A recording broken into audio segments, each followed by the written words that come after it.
crespelle with ricotta and spinach, a close relative to cannelloni and just as delightful. Crespelle are crepes stuffed with ricotta and spinach and then put in an oven dish and drowned with beautiful red sauce, which in Italy we call sugo. And sugo is the first thing that we're going to be making today because it needs to bubble away for a while to reduce and become really rich and delightful. And look, I'm actually going to make a double batch of sugo because then I can reuse it for pasta al forno, which is like the ultimate Italian mac and cheese. To get things started, smash 2 garlic cloves. There we go. Heat some good olive oil in a pan and gently fry it. That's perfect and it already smells so fragrant. Let's get some tin tomatoes and just make sure you get the best quality tin tomatoes you can get because they will be the base of your sauce. In they go. Woo! With the tomatoes and garlic cooking, fill 2 empty tins with water and add them to the sugo. And then add a generously Italian pinch of salt. And now we're going to add the odori, what my nonna used to refer to as odori, which is just some background flavorings, some celery, just like that. Look, I'm just going to chop it up like this, very roughly like that. And it will infuse the sauce with its freshness. And I'm going to do the same with a little capsicum. And it just adds an extra sweetness to the sauce. It's really quite something. And just let it do its thing for a couple of hours or so, which is fantastic because we've got more work to do for this dish.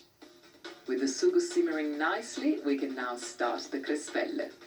Crespelle are essentially Italian crepes, so it's just a matter of 3 eggs whisked and some milk. And I suppose French crepes would have some melted butter added, but because these are Italian crepes, they have extra virgin olive oil because I use it in absolutely everything. And it's just a couple of tablespoons. Whisk it in. And then add some good 00 flour. Whisk out any lumps. And then some salt. This time it's a very small pinch. It's looking really nice. Look at it. Like you would for a normal crepe, it's always better to rest the batter for a little bit, just because then it's a lot easier to pour into the pan and create a very, very even coating. So I promised you a ricotta and spinach filling, and what we have here is what looks like a mountain of spinach, but once we wilt it in the pan, it's gonna reduce so much. So, as always, a bit of extra virgin olive oil, just a tablespoon really, just enough so that we can infuse it with a bit of garlic. And then I'm just gonna get all my spinach and try to fit it in there. Squish the spinach down after 1 or 2 minutes of wilting with the garlic. Add another healthy pinch of salt and then let it cool and start the ricotta filling. Look at this, full fat ricotta. It's so beautiful and so creamy. Okay, I shouldn't eat it now because I need it for my filling. It's so very tempting though. Let's pop it all in here and smash it up with a fork so that we cream it basically. And that's it. Now we're gonna crack some eggs. With the ricotta nicely smashed, stir in 3 eggs and work them through. And see how this is getting creamier and just really delicious. Some grated nutmeg and beautiful lemon zest. And now some more cheese, please. And I'm going to use a combination of both Parmigiano and Pecorino. And all I can say is be generous. And now some Parmigiano. And I like to add both because Pecorino is a lot sharper and quite salty, and Parmigiano is milder and sweeter, and the combination is heavenly. Give it a good mix, a little pinch of salt, and a good grinding of black pepper. With the cheeses now blended, chop and add some fresh parsley. And now it's time for the garlic-infused spinach. Just chop it up. And I have squeezed the liquid out a little bit before. There you go. A good mix. And that's the last one, I promise.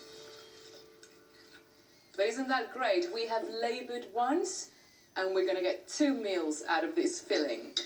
With the filling ready, the crispelle batter is perfect for cooking.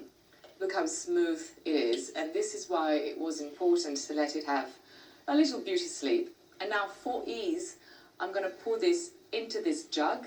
There we go. Let's make crispelle. First, heat and thoroughly oil a small frying pan. Pour in just enough batter to coat it evenly. And when the batter begins to crisp at the edges and bubble in the middle, flip it over. Now it's just a matter of cooking the rest of the crispelle until they are soft and golden. Our crispelle are ready. Let's check on the sauce. It's smelling ready and it's looking ready. Look at it, it's so rich. We've got our sugo, our crispelle, and our filling. We can finally assemble this dish. So the first thing is to create a nice and cozy bed of sugo for our crispelle. That should be enough. I'm just gonna shake it about a little bit.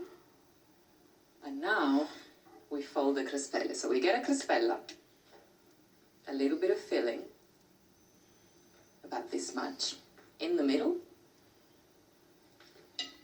And then we fold it over and to the side like that to create a beautiful triangle. This dish is quite traditional in the village my nonna and my mama come from, and it is a special occasion dish because, look, it's simple enough to make, but I suppose it's a party favorite.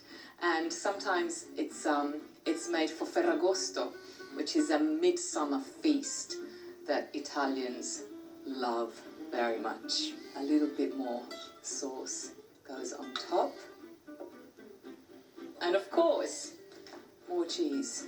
A dusting on top of both pecorino and now some parmigiano. And I know you don't see me often using butter in my cooking, but this is traditional and I'm going to stick with it. And we literally just want a few knobs throughout, just for some extra richness. That's wonderful. It goes into the oven for about 35 minutes.